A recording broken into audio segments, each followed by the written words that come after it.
30ஆம் தேதி நடக்கிற மாநாடுங்கிறது ஒரு அரசியல் மாநாடு கிடையாது. உங்களுக்கு நம்ம இது மரங்களின் மாநாடு, மரங்களுக்காக மாநாடு. அடுத்து மலைகளின் மாநாடு, அப்புறம் தண்ணீரின் மாநாடு. இது மூணு ஒவ்வொரு மாசமா நடக்குது. முதல்ல கால்நடைனா என்ன நீங்க ஒண்ணு கவனிச்சுக்கணும். செல்வங்கள் அப்படின்னு வச்சீங்கன்னா அமைதியா எதாவது நம் செல்வங்கள்னு வந்தா அதுல கல்வி, இந்த செல்வத்துல தானியங்கள், கால்நடை இதெல்லாம் வருது. அந்த கால்நடை செல்வங்களை பாதுகாக்க வேண்டியது நம்முடைய பொறுப்பு. அதுக்கு ஆடு மாடுகளின் மாநாடு, இப்போ மரங்களின் மாநாடு. இதுல நீங்க நினைக்கிற மாதிரி இதுல இருக்காது. ரொம்ப உணர்வு பூர்வமான இது. மரம்னா என்ன, மரம்னா என்ன? இப்ப நீங்க இந்த மரங்கள் இல்லை என்றால் எந்த உயிரினமும் வாழ முடியாது. இப்ப நீங்க அதை கவனிச்சுக்கிட்டீங்கன்னா, கொஞ்சம் இருங்க அமைதியா இருக்கு. நாம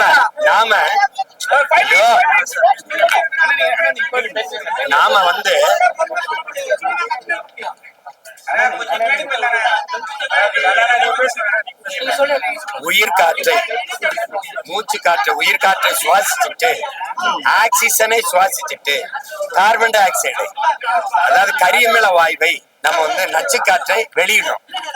ஆனால் மரங்கள் ஒரு இயற்கையின் பெருவாய்ப்பை பாருங்க, ஒரு கொடையை பாருங்க. இந்த மரங்கள், இந்த தாவரங்கள் இந்த நச்சு காற்றை சுவாசிச்சு தூய காற்றை வெளியிடுது, உயிர் காற்றை வெளியிடுது, ஆக்சிஜனை வெளியிடுது. இந்த இந்த இந்த சமநிலை இல்லைன்னா எந்த உயிரினமும் இருக்க முடியாது. மனிதன் மட்டும் இல்ல, எந்த உயிரினமும் இருக்க முடியாது. அப்படின்னா மரமா நம்ம உயிரான்னு நீங்க பாக்கணும். இப்ப நம்ம சுவாசிக்கிற மூச்சு காற்றையே அவன் தான் அத மூச்சு காற்றா மாத்தி தர்றான். அப்ப மரம் நம்முடைய உயிர். மரம் அப்ப மரம் அது மண்ணின் வரம், அதை வளர்ப்பதே மனித அறம். வனம் செய்வோம் அப்படிங்கறத கருத்தை வலியுறுத்தி நம்ம போறோம். இப்ப உங்களுக்கு புவி வெப்பமாகுது, எல்லாருக்கும் தெரியுது.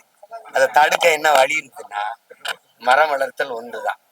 அதை வலியுறுத்தி தான் நம்ம வருகிற 30ஆம் தேதி எங்க ஐயா மனிதநேய அறக்கட்டளையின் நிறுவனர் சைதை துரைசாமி அவர்களினுடைய காடு.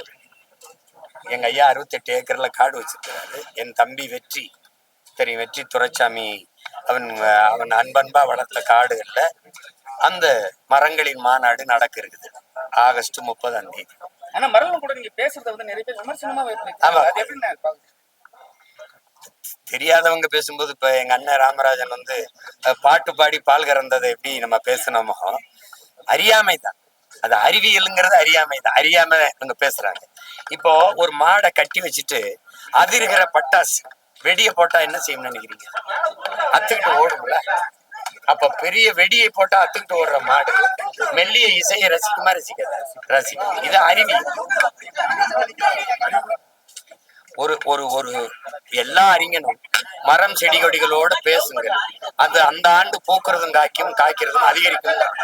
ஒரு தோப்புல நிறைய மரங்கள் இருக்கும்போது ஒரு மரத்தை நீங்க வெட்டினீங்கன்னா பக்கத்துல இருக்கிற மரங்கள் அடுத்த ஆண்டு பூக்கிறதும் காய்க்கிறதும் குறைஞ்சிரும். உங்களுக்கு புரியுதா? இப்ப அதனால ஒரு தொட்டாச்சி நீங்கிற செடி அது தொட்டா ஏன் சுருங்குது?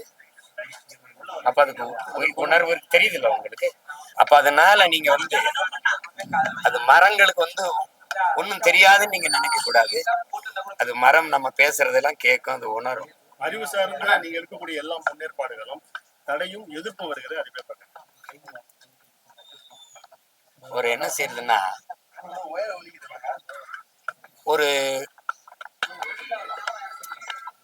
வீழ்த்தப்பட்ட தோல்வியுற்ற ஒரு சமூகத்துல ஒருத்தன் உண்மையை நேர்மையமா நல்ல கருத்துக்களை எடுத்து வைக்கும் போது அதுக்கு எதிராக 1000 கருத்துக்களை வைப்பாங்க. உங்களுக்கு ரஷ்ய எழுத்தான அது மாதிரி இதை நம்ம இதெல்லாம் ஒரு மாற்று கோட்பாட்டை முன்வைக்கும் போது, இப்ப நான் சொல்றது அறிவியல் உயிரியல் உண்மையை பேசுறேன். இதுல கற்பனை எல்லாம் பேச முடியாது. நான் மரங்களும் பேசிக்கிறவங்க சிரிச்சிங்க. ஜப்பான் வந்து அதை ஆதாரப்பூர்வமா வெளியிடும் போது அமைதியா இருக்கிறீங்க. நாம் காடுகளில் தீப்பற்றி எரியாம பற்றிய தீ தொடராம இருக்கணும்னா அங்க ஆடு மாடுகள் போய் மேயணும்னு அதை நீங்க சிரிச்சிங்க. அங்க கூகுள் நிறுவனம் வந்து அவனுடைய அலுவலகத்தை சுத்தி 100 மாடுகளை விட்டு தினம் மேய விடுறான்னு சிரிச்சிங்க. அப்புறம் ஆதாரத்தோட எடுத்து போட்டோன்னு இது வந்து அத ஒண்ணு அறியாமையில இருக்கிறவங்களுக்கு நீங்க கற்பிக்கலாம், பொறாமையில இருக்கிறவனுக்கு என்ன போதிக்க முடியும்? ஆனா தொடர்ச்சியா வந்து நீங்க சொல்லுவீங்க. அது குட்டி கதையை வந்து விஜய் சொல்லியிருக்காரு. குட்டி கதையை வந்து நீங்க சொன்ன கதையை வந்து விஜய் வந்து சொல்லியிருக்காரு. அது உங்களோட தொண்டர்களும் சரி, உங்களோட எல்லாருமே சரி, நண்பர்களும் சரி, அவங்க வந்து எங்க சீமான் அண்ணா சொன்னதுன்னு சொல்றாங்க. ஆனா அவங்க சைடும் பார்த்தா இதெல்லாம் ஒரு கதை, இதெல்லாம் புனைப்பு கதைன்னு சொல்றாங்க. அது எப்படி பாக்குறீங்க?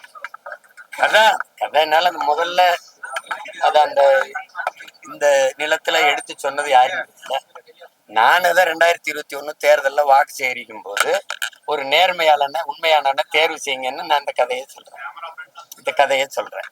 அத தம்பி வந்து இன்னைக்கு அத நான் வந்து இந்த நாட்டின் இளவரசனை தேர்வு செய்யறதுக்காக சொன்னேன். அடுத்த மன்னனை அவரு தளபதின்னு மாத்திட்டு அதை சொல்றாரு. அதுல வருத்தம் இல்லை. அது இப்போ ஒன்றிலிருந்து ஒன்று கட்டுறதை நான் எங்கேயோ கட்டுறதை நான் சொல்றேன். அவர் இதை கட்டுறது அண்ணன்ட்ட கட்டுறது தம்பி இன்னொரு இடத்துல சொல்றாரு. அது தவறு ஒண்ணு. அனுபவத்துல சொல்லுங்க. மாநாட்டுக்கு கூடுற கூட்டம் எல்லாம் ஓட்டா வருமா? ஏன்னா சிரஞ்சீவி மாநாடு கூட்டினாரு, பெரிய இதோட லட்சக்கணக்காக தாவேகா மாநாட்டு கூட்டத்தை எங்க இருக்கீங்க? அப்ப நான் தெளிவா சொல்லிட்டாரு, எனக்கும் திமுக தான் போட்டி, மத்த யாருக்கு இல்லைன்னு உங்களை வந்து போட்டியில் சேர்க்க மாட்டேங்காரு. இல்ல அது வந்து இப்போ போட்டின்னு நம்ம எல்லாரும் சொல்லலாம். இப்ப நானும் திமுகவும் போட்டின்னு சொல்லலாம், அதிமுக எங்களுக்கும் திமுகவுக்கு தான் போட்டின்னு சொல்லுது. தம்பியும் அதே கருத்தை சொல்றாரு. இப்ப ஒரு எளிய ஒரு கேள்விதான். ஒரு சித்தாந்தத்தை ஏற்கனவே முன்வைக்கப்பட்டு அது மக்களால் ஏற்கப்பட்டு சித்தாந்தமா ஏற்கப்பட்டுச்சா எப்படி ஏற்கப்பட்டுச்சுங்கிறது வேற. 60 ஆண்டுகளுக்கு மேல அதிகாரத்தில் இருக்கிற ஒரு சித்தாந்த கோட்பாடு திராவிடம் திமுக அப்படின்னு. அந்த சித்தாந்தத்தை அதை தாண்டி என்ன ஒரு சித்தாந்தம், அந்த கொள்கை கோட்பாடுகளை தாண்டி ஆகச்சிறந்த கொள்கை கோட்பாடுகளை வச்சுத்தான் அதை வீழ்த்த முடியுமே ஒழிய ஒரு சித்தாந்தத்தை ஒரு சினிமா வந்து வீழ்த்திட முடியாது. உங்களுக்கு நான் சொல்றது புரியுதுன்னு நினைக்கிறேன். அவர்கள் திராவிடம் என்ற கோட்பாட்டை வைக்கிறாங்க, நாங்கள் அதெல்லாம் தமிழ் தேசியம் என்ற ஒரு மாற்று கோட்பாட்டை வைக்கிறோம். உங்களுக்கு எங்களுக்கு என்ன வேறுபாடுன்னு சொல்றேன். நீங்க வீழ்வது நாமாக இருந்தாலும் வாழ்வது தமிழாக இருக்கட்டும்னு சொன்னீங்க. ஆனால் இன்றைக்கு வீழ்வது தமிழாக இருக்கட்டும் இருந்தாலும் வாழ்வது நாமாக இருக்கட்டும்னு மாத்திட்டீங்க. எங்கும் தமிழ் எதிலும் தமிழ், நீங்க இப்ப எங்கேயும் இல்ல தமிழ்ங்கிற நிலைமைக்கு வந்துருச்சு. அதனால நாங்க அதை மாத்த நினைக்கிறோம். நம்ம ஒரு கோட்பாட்டை ஒண்ணுலயும் மாத்திரம். கல்வி மானுட உரிமை, அதை கொடுக்க வேண்டியது அரசின் கடமை.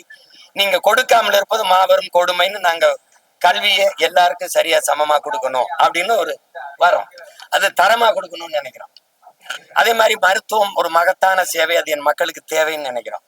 அதை ஆகச்சிறந்த மருத்துவத்தை ஒரு 8 கோடி மக்களால் நிறுவப்பட்ட ஒரு அதிகாரத்தால் தர முடியாத கல்வி மருத்துவத்தை ஒரு தனியார் முதலாளி கொடுத்து விடுவான் என்பதை நான் ஏற்கல. நான் அவனை விட பல மடங்கு தரமா என் மக்களுக்கு கல்வி மருத்துவத்தை குடிநீர் விநியோகத்தை நான் கொடுக்க முடியும்னு நான் நினைக்கிறேங்கிற கோட்பாட்டை நான் வைக்கிறேன். நான் அதை செய்வேங்கிற அப்படி சொல்லிதான் நீங்க பண்ண முடியும். என் தம்பியே பேசும்போது நான் முன்வைக்கிற கருத்துக்கு நீங்க வாக்கு செலுத்துங்கன்னு சொல்லல, என் முகத்துக்கு வாக்கு செலுத்துங்கிறப்ப. இந்த முகம் இன்னைக்கு இருக்கிற மாதிரி 5 வருஷம் கழிச்சு இருக்காது.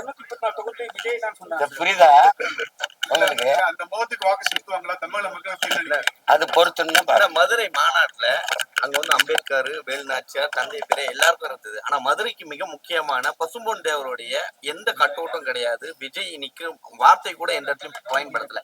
இதை எப்படி பாக்குறீங்க? மிக முக்கியமான மதுரையில பசும்பொன் தேவர் ஐயா தான். இல்ல தம்பியை பொறுத்த வரைக்கும் நீங்க நான் என்ன பாக்குறேன்னா, ஒரு அரை மணி நேர உரை ஒரு மாநாட்டுல ஒரு இனத்தை வழிநடத்தி அதிகாரத்தை வரணும்னு நினைக்கிற ஒரு தலைவன் வந்து ஒரு மாநாட்டுக்குன்னு ஒரு உரை தயாரிக்கும்.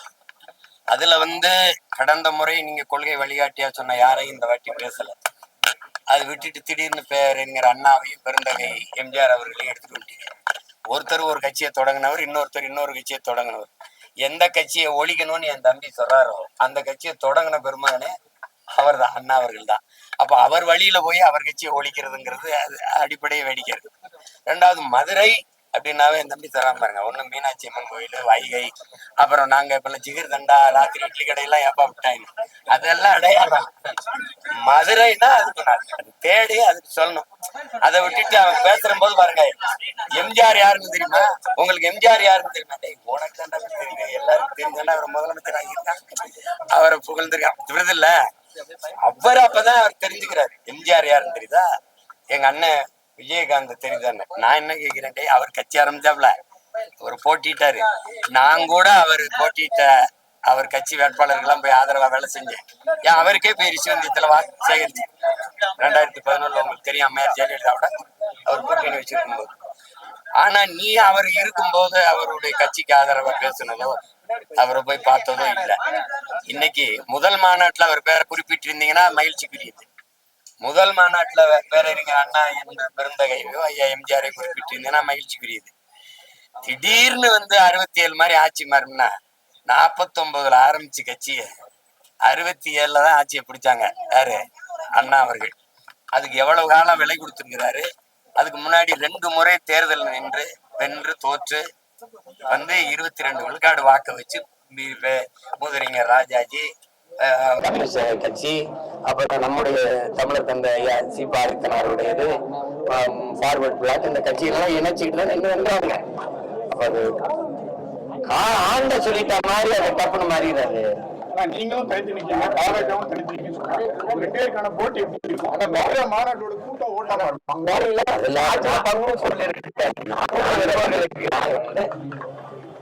நீங்க இந்த நாடு என் கனவுக்குள்ள ஒரு நாடு இருக்குல்ல, அந்த நாடு எப்படி இருக்கும்னு உங்களுக்கு காட்டுவேன்.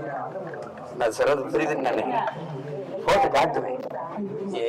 என்னுடைய ஆட்சியில கல்வி எப்படி இருக்கு பாருங்க, எங்களுடைய ஆட்சியில சாலை எப்படி இருக்கு பாருங்க, எங்களுடைய ஆட்சியில காவல்துறை எப்படி இயங்குது பாருங்க, போக்குவரத்து எப்படி இருக்குது பாருங்க அப்படின்னு காட்டுவேன். இது சாத்தியமான பாருங்க, இந்த நாட்டுல சாத்தியப்படுது பாருங்க, இப்படி வேலை வாய்ப்பை கொடுப்பேன் பாருங்க, இப்படி மருத்துவத்தின் தரத்தை கொடுப்பேன் பாருங்கன்னு என்ன சொல்லுவேன். பேசி நீங்க நம்பல. நான் 15 வருஷம் என்னை காலி பண்ணிட்டீங்க. ஆனா இப்ப நான் உங்களை நம்பல. அதனால என்ன செய்யறேன், இந்த வாரம் இப்படி இருக்கும்னு காட்டிடுறேன். எப்படி அதை நீ பொறுத்துன்னு தான் பார்க்கணும். ஆனா தொண்டர்களை ஈடுபட்டு தொண்டர்கள் ரசிகர்கள் ஈடுபடுறதுல இது கிரீஸ் தடவி அவங்க கேவலப்பட்ட ஒரு விஷயம் பண்ணியிருக்காங்க. யாரும் கிட்ட நெருங்காதபடி அதை கேட்டு பாத்தீங்கன்னா நீங்களும் வீடியோ பார்த்துருப்பீங்க. அனில் குஞ்சி விஷயத்த ஒன்று பண்ணியிருப்பாங்க. அது எப்படி நான் பாத்துருக்கீங்க? எல்லாத்தையுமே இன்னைக்கு பேசுறேன்.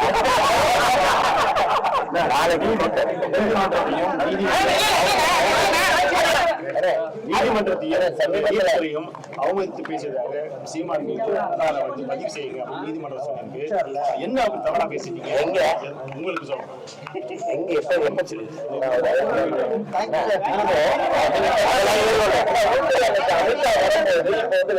ஒரு சட்டம் மசோதா நிறைவேற்ற போறாங்க. அதாவது 30 நாட்கள் சிறை தண்டனை அனுபவிச்சாங்க. பிரதமராக இருந்தாலும் முதல்வர் தான் பதவி பறிக்கப்படும் அப்படின்ற ஒரு சட்டத்தை ஏற்ற போறாங்க. இதை எப்படி நீங்க பாக்குறீங்க? அப்படின்னா அவங்க 2 பேரும் தான் முதல்ல பதவியில் இருக்க முடியாது. ஏன்னா இவங்க எல்லாம் குஜராத் கலவரத்தை யாரும் நடத்துனதுன்னு உங்களுக்கு தெரியும். அப்ப யார் அந்த நாட்டின் முதன்மையான மாநிலத்தில் அந்த மாநிலத்தில் பொறுப்புல இருந்ததுன்னு தெரியும். சொல்லுவாங்க. இதெல்லாம் ஒரு பரபரப்புக்காக சொல்றதான்.